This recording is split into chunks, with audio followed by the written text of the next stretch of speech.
ყველა წიწვოვანი რომ ნაძვი არ გვეგონოს, ამისთვის უნდა ვიცოდეთ მათ შორის განსხვავებები და ყველაზე მარტივს გაჩვენებთ ახლა. ეს არის კედარი.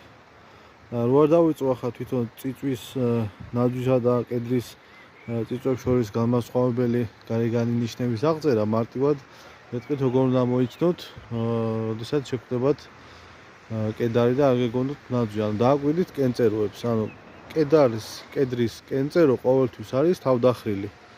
ანუ ესეთი მოკაუჭებული ფორმა აქვს კედრის კენწეროებს. და ასევე ახლა აქედან არ ჩანს, მაგრამ თვითონ ტოტების ქვედა მხარი, ანუ ტოტი ხო არის ძირითადი მსხვილი ტოტები რაც არის და მე პატარა ანუ წვრილი ტოტები ხო აქვს განივად განვითარებული. აი ქვედა მხარე ამ ტოტების არის შიშველი. მე როცა მექნება, უფრო ახლოს მივალ და იქიდანაც გაჩვენებთ.